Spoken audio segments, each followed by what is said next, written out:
What up, y'all? You're listening to Sports Talk with Tropp, and I'm your host, Katie Tropp. Well, Aaron Judge, man, this guy is just having such a phenomenal year. He just cannot be stopped this year, and the Triple Crown is just right in arm's length for him this season. So let's get right into the Top 10 MLB Power Rankings this week, since we are discussing Aaron Judge. Number one is not the Yankees this week. It still remains the Baltimore Orioles. They are 67-46 in their last, for the regular season so far, and they're 6-4 in their last 10 games. This past week, they took the series over the Toronto Blue Jays and split the series between the Cleveland Guardians. Really, I just kind of feel like the Baltimore Orioles are the deepest team. They made quite a few solid moves during the trade deadline.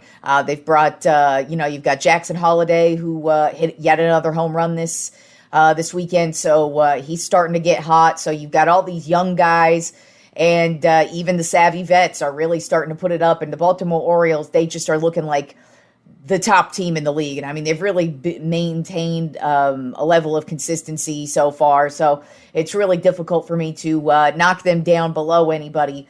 But they are one of the top teams in the league, and they are really playing like it. Anthony Santander, he is another guy who is having a phenomenal year. Right now, he leads the team in home runs with 32 home runs, and also leads the team in RBIs with 75 RBI.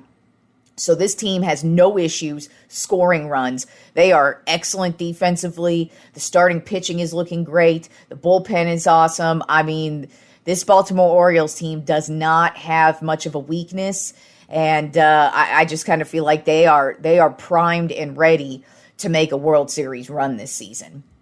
Then at number 2 on my Top 10 MLB Power Rankings of the New York Yankees. Overall record of 67-46. They are 7-3 in their last 10 games. This past week, they swept the Philadelphia Phillies and then also took the series over the Toronto Blue Jays. And like I said, Aaron Judge he's on a run. And not only for the home run record again, but he's on a run for a possible Triple Crown.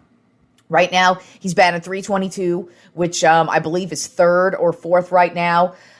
So he's right up there in the top 5 of batting average. He leads the league with home runs with 41 home runs and then 103 RBI. So he's the first guy to hit the 100 plateau mark on the RBI by a lot. I mean, his numbers right now in home runs and RBI, he is like way ahead of Shohei Ohtani, and Ohtani's having a fantastic year. But what Judge is doing is just incredible, and it's awesome to watch. And then he's also been getting the Barry Bonds treatment now, where he is getting walked all weekend. If he wasn't hitting home runs, he was getting walked, because that's just how on he was this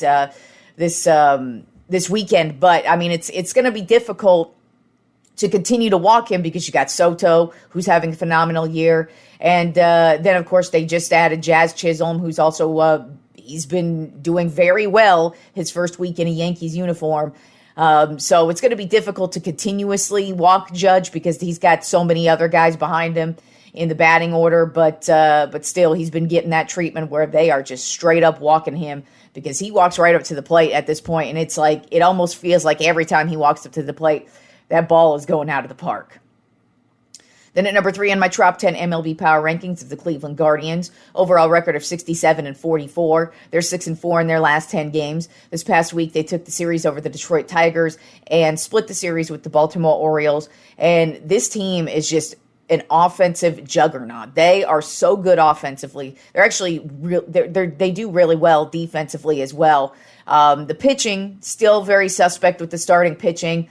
But I mean, that was really to be expected with the way the injuries rolled out for them as the season wore on.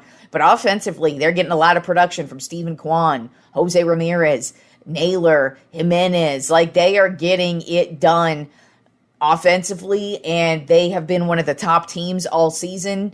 Who knows? I don't know if I see them beating a team like Baltimore, who's got a lot of depth. But at the same time, Cleveland's been probably the most consistent team all year, because they really haven't had much of a slump at all this year. And if they have, it's been for like a week. So overall, this team's been really solid, and they know how to keep on winning. That's what they've been doing all season long so far. Then at number 4 in my top 10 MLB Power Rankings are the Philadelphia Phillies. Overall record of 66-45. And speaking of slumps, the Phillies are in a huge slump right now. They are 2-8 in their last 10 games, so that's terrible. And like I said, they got swept by the Yankees earlier in the week, and then they got smashed by the Seattle Mariners. And it's just, it is just what it is. They're in a slump. I expect them to turn it around at some point. They are too good of a team to continue this losing slide, but they're not getting it done offensively. Their pitching is getting blown up. They just are not looking like the team that started off the first half as one of the most dominating teams. But like I continue to say, I still believe in them, at least for now I do. But right now, Phillies are not looking good. Then at number 5 on my top 10 MLB Power Rankings of the Los Angeles Dodgers, overall record of 65-47. They are also slumping right now. They are 4-6 in their last 10 games. This past week, they got swept by the San Diego Padres, but they did beat the Oakland A's.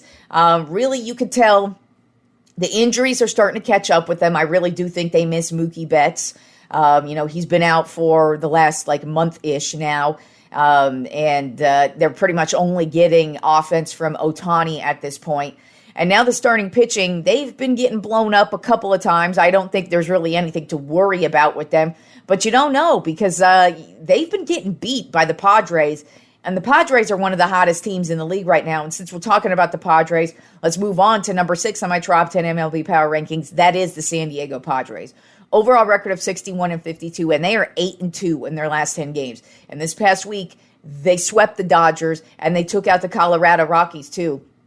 And they are just getting to be an extremely hot team at the right time. So while I do believe, of course, the Dodgers are the better team, I wouldn't be shocked if the Padres somehow went on a run and were able to make things a little, put a little bit of a fire under the Dodgers' ass, if you will, for this division and make it not so simple and easy to win as we all thought it was going to be.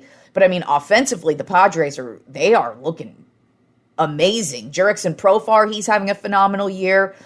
Jackson Merrill, their rookie, he's looking like he's on track to be the rookie of the year in the National League. And now Manny Machado, he's been getting going, and that's a dude you really don't want to get going. Then, of course, you've got Dylan Cease, who's having a phenomenal year at the pitching position. They still have some guys who are on the injured list at the starting pitching position, so they could potentially start getting better as the playoffs get closer because they're going to be getting some guys back from the injured list, and they're looking pretty solid right now. And like I said, I don't think they're better than the Dodgers just yet, but the Dodgers better be on notice because this team has been kicking their ass so far. And actually, over the past couple of seasons, I mean, the Padres actually knocked the Dodgers out of the playoffs, 2 years ago when they were riding high. So the Padres have just always been known to be a team that really gets at the Dodgers. And you might want to watch out for them right now because it's August.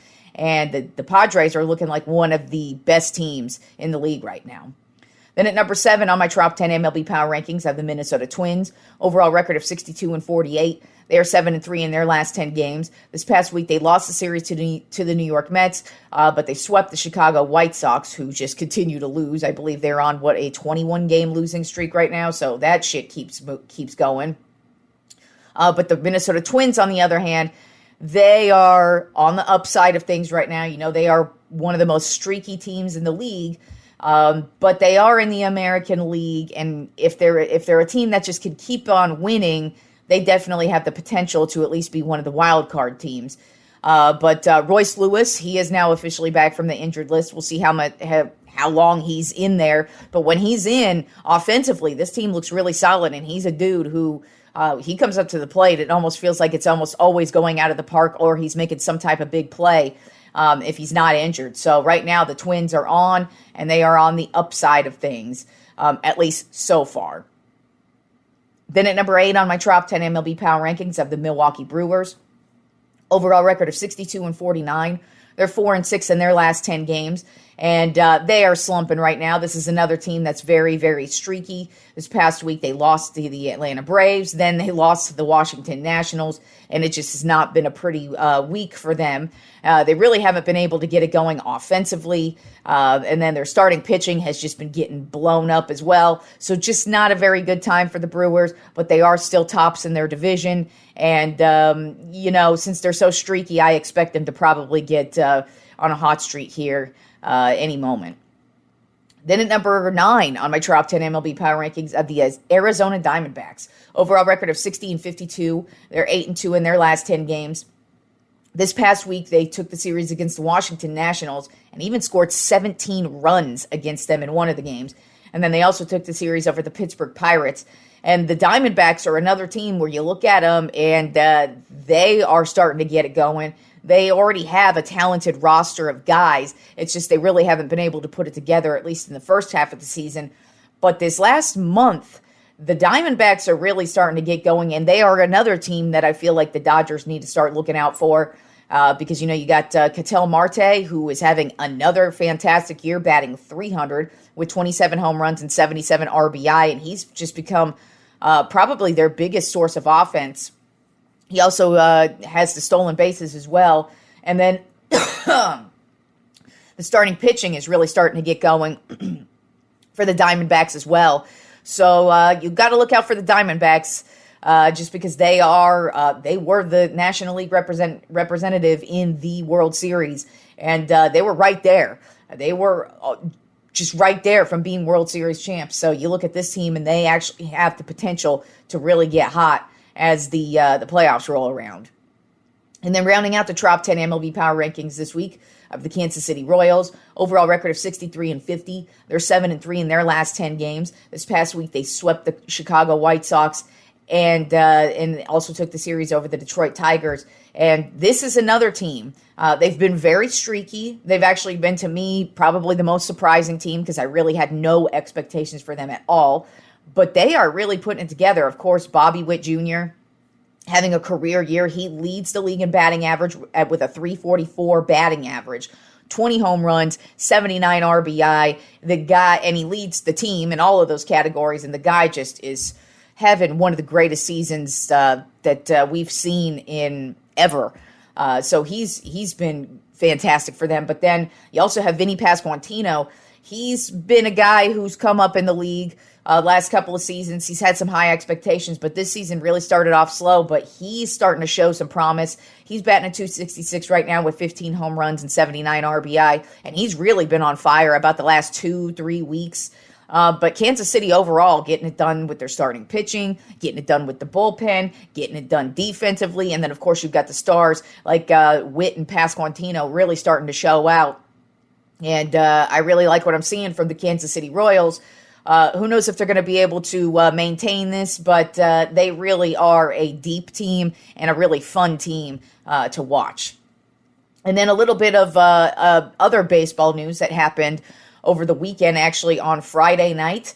I was actually excited on Friday's show to discuss my San Francisco Giants because they've been so terrible this year, but Logan Webb, he pitched a complete game shutout last week. Well, on Friday night, Blake Snell, thankfully, we did not trade him away. I was happy we kept him. I don't like to do the whole fire sale thing, especially since we just signed Snell in the offseason, so I'd like to keep him.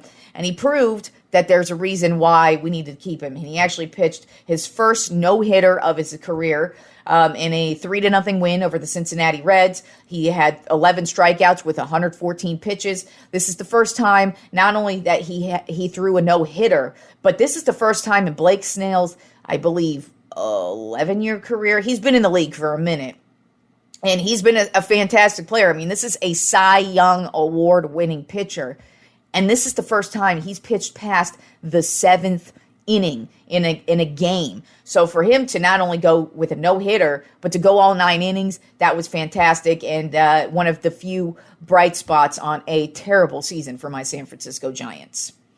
And now we actually have some fun news as well. Today was the release of the college football preseason coaches poll because, yes, we have college football only a couple weeks away, which is just fucking fantastic. Especially I'm excited because I'm a Texas Longhorns fan, and this is the first time in many years where I actually have expectations for my team. Because over the years, the Longhorns really just haven't been shit since, well over like 15 years at this point. It seems like it's been a long ass time since the Longhorns have been a legit team. Last year, they gave us some hope. And now this year, I have national championship expectations. I'm excited that we're headed to the SEC because now the competition level has been amped up as well. So that helps. So I'm excited and ready for some Texas Longhorns football. That is for damn sure. But like I said, the preseason coaches poll was released today. So let's see who the coaches believe are the top 10 teams in college football, at least at this early point in the year. But, I mean, none of these are really surprises. Beginning with number 1, Georgia. I mean, they have the best talent in the league that are in college football. That's 100% for sure. I mean, they have talent out the ass. So obviously, number 1 being Georgia, no surprise there. Number 2 is Ohio State, also no surprise there. This has been a team that's dominated for many years, and they also have a lot of depth with a lot of new recruits coming up. Then at number 3, Oregon, no surprise there. They've been one of the best teams in college football over the past couple of years. Then at number 4, my Texas Longhorns. So like I said, not only do I have expectations, but apparently the rest of college football has expectations for them too. So hopefully I'm going to be watching a good-ass year for my Texas Longhorns. But you never know. This is preseason, y'all. Then at number 5, Alabama. This is going to be the first year with no Nick Saban as the coach. Who knows how that's going to go. But, I mean, Saban spent many, many years recruiting and building this roster. So they definitely have the talent. It's just, what kind of a team are they going to be without Nick Saban? But still, they should have expectations on them because they are still Alabama. Then at number 6, Ole Miss, another good team. Then at number 7, Notre Dame. No surprises with them as well. Number 8 is Michigan. I think a lot of that is, I mean, yes, they are the defending national champions, but, of course, Harbaugh has moved on back to the NFL, so they have a new coaching regime.